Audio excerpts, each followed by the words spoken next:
sempre fui aficionado por automóvel, né?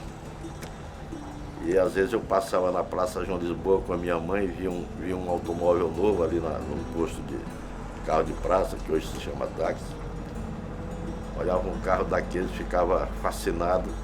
E quando meu pai chegava em casa, eu dizia para ele que eu queria ver o carro e ele descia a pé da nossa casa até a Praça João Lisboa para eu olhar o carro e ver no carro. Então era essa a ligação, sempre houve essa ligação afetiva.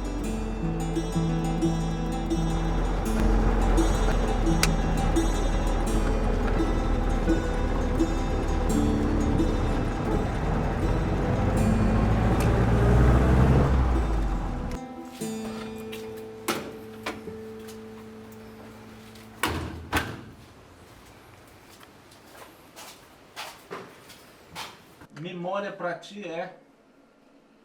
Viver tudo isso. É saudade também.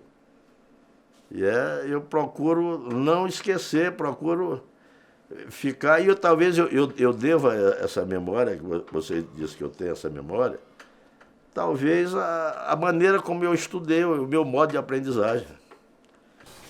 Aqui era José Francisco, era árabe. Aqui também era outro árabe, Jorge Nicolau. Aqui era Gaspar Marques, esses dois prédios. E em cima era a residência do alemão Fritz Schulliber. Ele era aviador.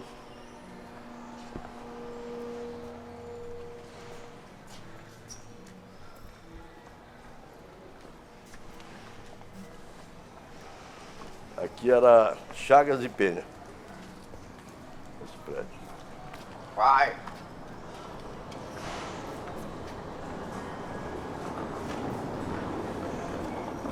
E aqui era Silva Linhares.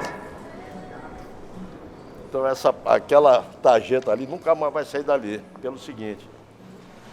Quebraram os azulejos ali em cima. E aí meu pai mandou tirar, quebraram aqui embaixo. Meu pai mandou tirar lá de cima e botar aqui embaixo, os azulejos. E lá em cima botou cimento e pintou com o nome Silva Linhares. Aqui era Casa Âncora. Um armazém de ferragem. Nesse aqui era Silva Maia. E na esquina Lages Companhia.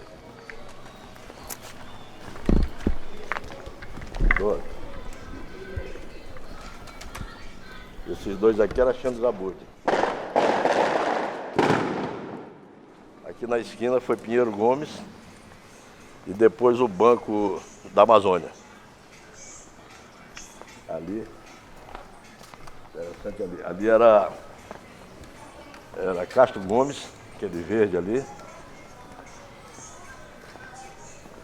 Na esquina era Zé Mendes. E Zé Mendes era sócio do seu Mendonça, o negócio de aviação da Aliança.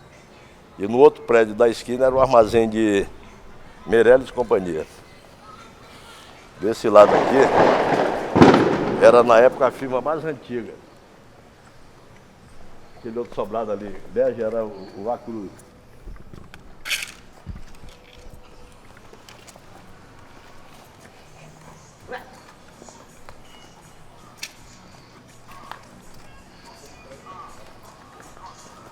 Aqui era a Casa das Ferragens.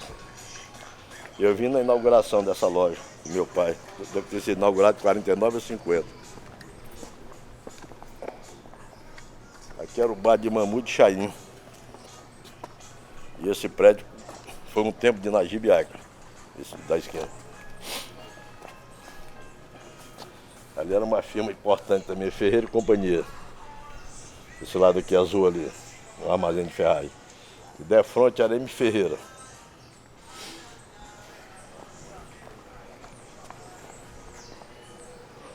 Aqui a feira, né? Aqui era o Bar da Hilda, onde os portugueses se reuniam para tomar uma cervejinha. Então tinha um reservado, era um biombo assim de madeira, e eles ficavam atrás para os empregados não estarem olhando, e tomavam cerveja aqui. E tomar uma cerveja.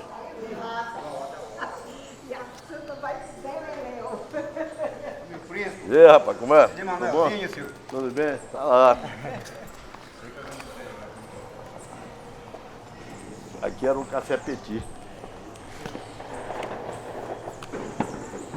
E aqui também era de um português, Freud e companhia. Aqui era J. Braga e companhia, armazém de Ferraz.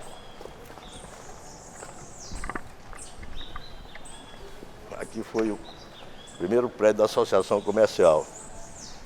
Mas depois embaixo era a Bolsa de Valores. Você vê como São Luís era importante, que é a Bolsa de Valores. E em cima era a firma Santos Silveira.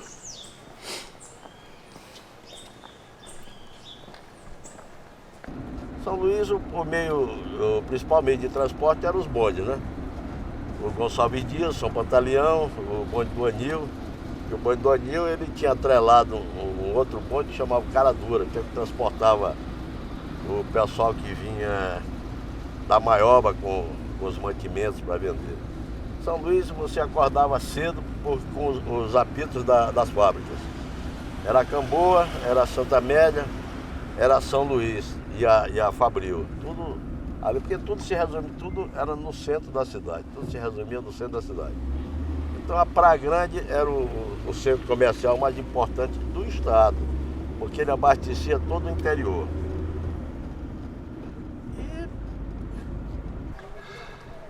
E Praia Grande era um local de comércio, acho que o que notabilizou a Praia Grande foi o comércio, pelo menos na minha época, na época da minha geração.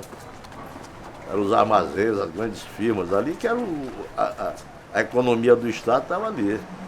Aquelas empresas que elas contribuíam com significativa parcela de economia para o desenvolvimento do Maranhão. Mas hoje, o que tem? Nada. Não é nada. Isso é minha vida.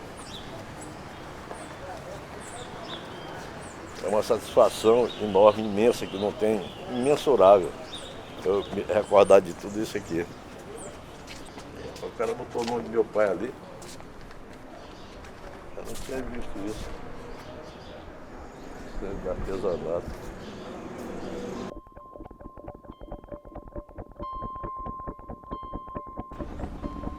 Mas de medo da morte, eu tenho.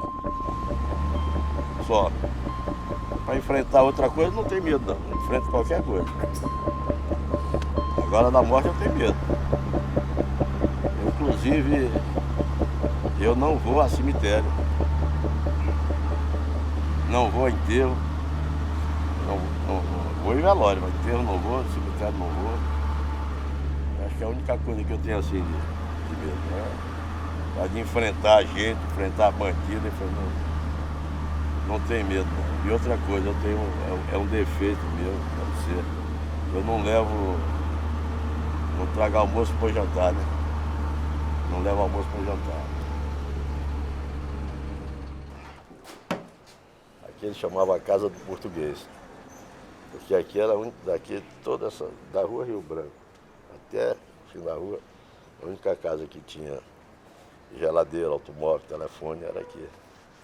Então chamava a Casa do Português. E domingo à tarde também a gente pinava papagaio aqui na esquina. Lembranças.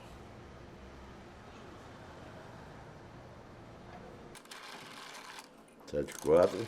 4799.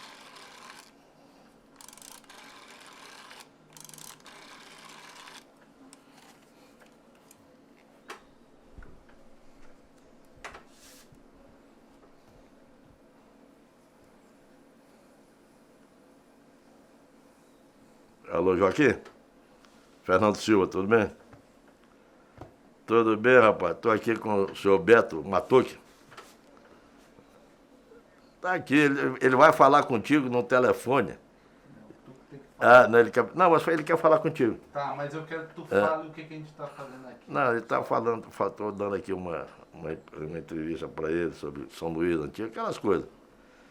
Um pouquinho de governo também, Nunes Freire, aquela coisa. Eu estou falando contigo no telefone que meu pai trouxe da Suécia, é o Ericofon. Ele veio depois para o Brasil esse telefone, aí era vendido aqui com o nome de Ericofon. Não conhece? Ele é só uma peça, é verde. Ele está filmando aqui, ele vai te mostrar aí como é. Aqui era o ministro José Franco da Serra Costa, que foi quem pediu ao governador Pedro Negro para me nomear procurador do Estado, sem eu pedir a ele, diga de passagem. Isso aqui foi a chegada do governador Nunes Freire, já indicado governador, assessor de Pedro Negro, e eu fui designado pelo governador Pedro Negro para receber em nome dele, Pedro Negro, que era amigo dele, médico e do governo do Estado. E aqui o ajudante de ordem era o capitão William. O senador Vitorino Freire, o Luiz Fernando Freire, filho do senador Vitorino, que depois foi senador da República. De política, eu tive 3 exemplos na minha vida. Foi Eugênio Barros, que foi governador, e era muito amigo da minha família, era um homem íntegro, um homem decente. Vitorino Freire, a mesma coisa, e Nunes Freire. Foi um exemplo de vida o Nunes Freire para mim, o respeito que ele tinha pela coisa pública. Você vê que até a mulher dele tinha cota, era presidente da Fundação do Bem-Estar, do menor, e tinha cota de gasolina 10 litros por dia para andar no carro. Se deu, não deu, desce. O vice-governador, da época, tinha uma cota, a cota também era de 10 litros. Um dia faltou gasolina na Praça João Lisboa, em frente à Caixa Econômica, ele me telefonou, faltou gasolina para mandar ele. Não, só o governador autorizando. E não foi autorizado, não. Não sei se ele botou do bolso dele. Então ele era um homem desse tipo, rígido. Ele chegou e disse, olha, a minha situação aqui é pagar a conta dos meus antecessores e a minha do meu governo. Meu governo não tem dinheiro para vilegiatura. Não tem. Ah, mas sempre foi assim, mas comigo não é assim. Então ele era um homem que, como pela honestidade dele, pela inteireza de caráter, ele não precisava de estar ajudando a imprensa, chamando... Ele teve um diretor de uma grande revista nacional que ele pôs para fora do gabinete dele. Para fora. E disse, não precisa de imprensa. Ele tinha consciência do que ele fazia. Inclusive, segundo ele dizia, quando ele foi convidado para ser governador, ele disse que ele se recusava a aceitar, primeiro, em razão dele ser litigante com o Estado, ganhou a questão em todas as instâncias, estava o precatório e não pagavam ele. Segundo, porque ele não ia receber cangalha de ninguém. E o presidente da República, segundo ele disse, governador, o senhor vai ser o delegado da Revolução no Maranhão. Então, cumpra a decisão judicial, que o senhor é obrigado a cumprir a decisão judicial. E aí isso aí foi um escândalo, porque ele recebeu o dinheiro, foi um escândalo. Ele estava recebendo há 20 anos que era litigante com o Estado, ganhou, tinha o precatório para pagar, ele, quando assumiu, cumpriu a decisão judicial. Hoje eu tenho a impressão, pensando assim nas coisas, que o Nunes Freire, eu acho que ele tentou me fazer sucessor dele. Tenho impressão. E depois do governo, conversando com ele, mas francamente eu constatei isso, entendeu? Ele disse, olha, daquela vez ele disse que ia te colocar na relação de deputado, não quiseste, mas se tu tivesses falado mais coisas assim para mim, eu teria te aproveitado disso aí. Eu senti que ele me queria fazer o sucessor. Mas naquela época é tal coisa, eu nasci conhecendo o Nunes Freire na minha casa. O Nunes Freire era homem que almoçava e tal, mas eu não, naquela época menino não entrava em conversa de adulto, era difícil. Eu fui conversar com o Nunes Freire no governo, porque ele disse para meu pai que precisava de mim lá, e eu realmente, ele tinha muita, extrema confiança em mim. Fui ordenador de despesa, fui secretário de Estado, ele fez um decreto me dando condição de secretário de Estado, me colocou secretário da Comissão Executiva da Arena, delegado da Comissão Nacional, quer dizer, tinha muita confiança em mim, entendeu?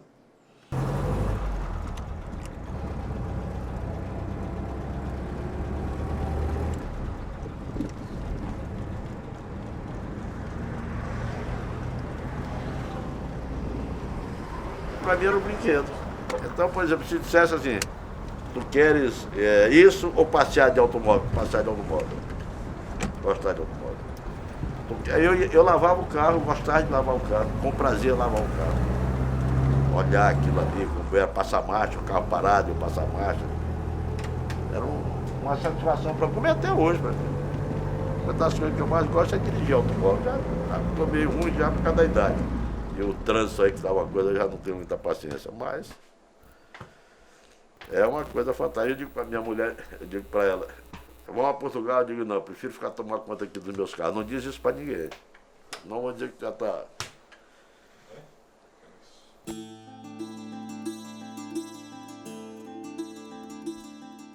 Um dia eu vi uma estrada muito bonita, assim, muito grande, no aeroporto de São Luís, na área do aeroporto militar. Eu tinha acompanhado meu pai, que ele foi buscar um amigo, e eu pedi a chave do carro para testar, para ver se meus pés dariam na pedaleira, se eu olhava alguma coisa. Aí eu entrei, ele me deu a chave do carro, longe de imaginar o que eu iria fazer. Cheguei, entrei no carro, vi que daria os pés, eu olhava, dava para eu ver assim, na metade do volante, não pensava em retrovisor, porque não dava para olhar. Dei partida ao motor, engrenei primeiro, saí e fui passear nessa estrada.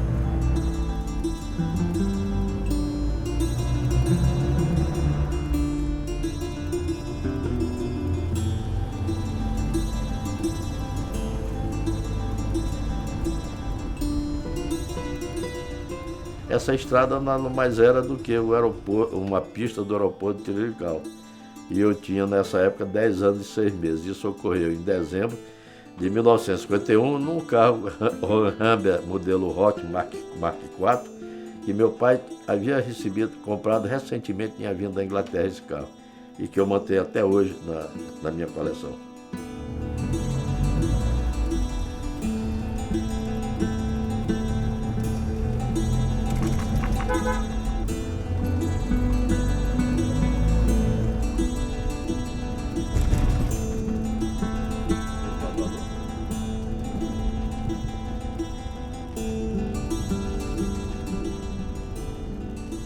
Eu fui até o final daquela estrada asfaltada, que eu pensava que fosse estrada asfaltada, voltava e ouvi uma zoada de avião. Depois ouvi uma zoada de motocicleta, mas eu não enxergava nada, entendeu? Porque eu não via nada pelos retrovisores. E voltei ao lugar onde tinha saído. E era justamente o avião que ia descendo com o brigadeiro Armando Menezes, que era a pessoa ligada à família da minha mãe, e meu pai tinha ido buscar no aeroporto.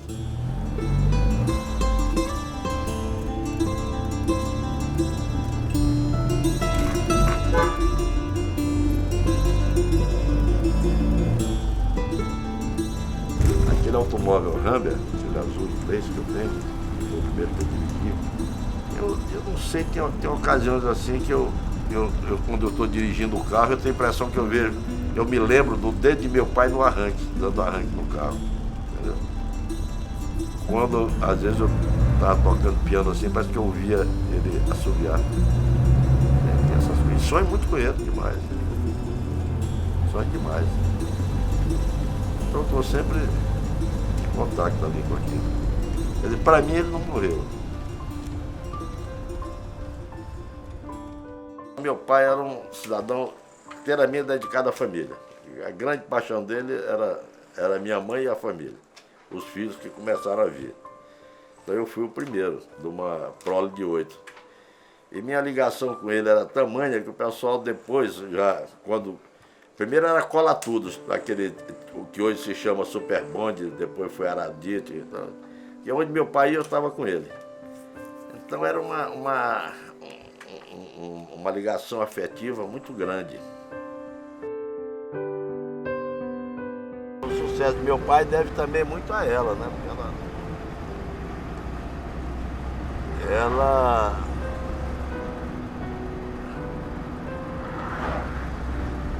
ela ajudou bastante meu pai, não financeiramente, ajudou em casa, entendeu? Criando os filhos, educando os filhos.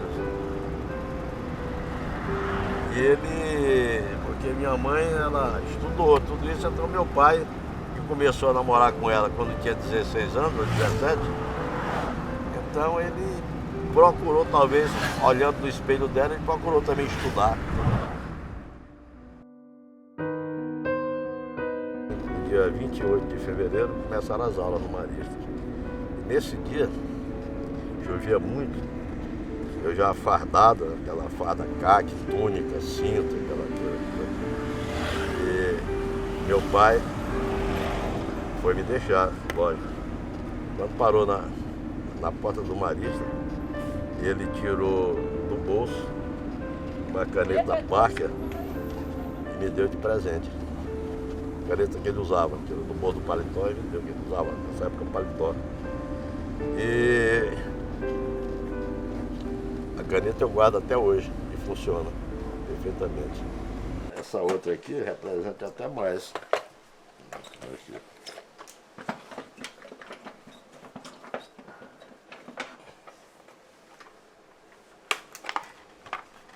Essa aqui representa mais.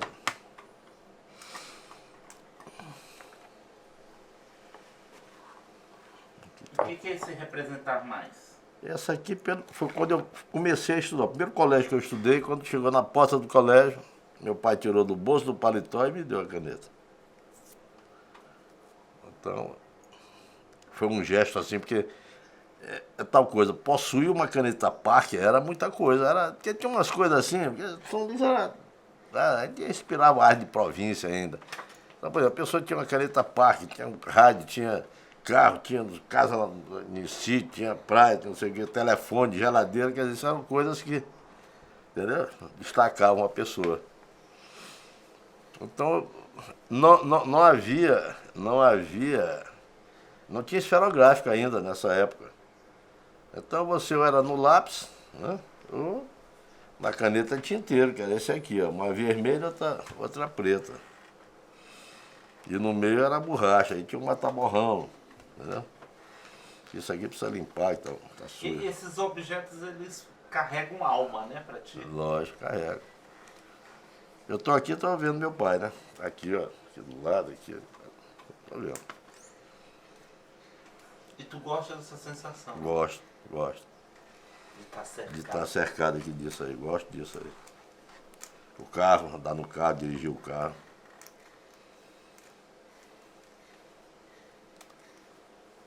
O que mais te emociona quando tu lembra? Rapaz, eu não sei.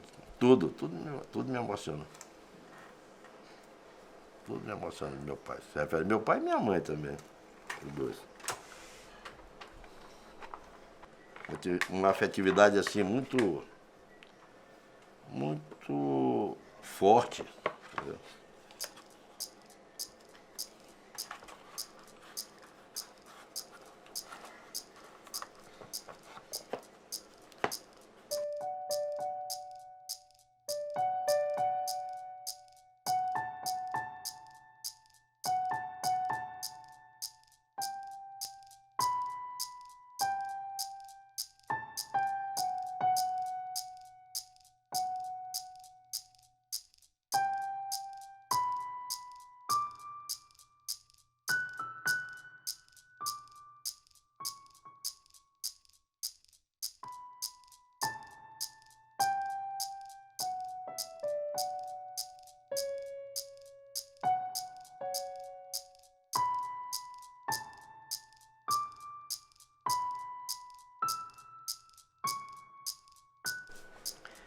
E eu sonho frequentemente com ele. E aí, era um sábado. Quando eu sonho com ele, que eu encontrei com ele na Rua Grande. Eu ia e ele vinha. Aquele movimento aí, a roupa era ele. A caneta aqui do lado. Aí eu disse assim, papai, onde é que o senhor está? Ele disse, estou em casa, em Oliveira de Azemês.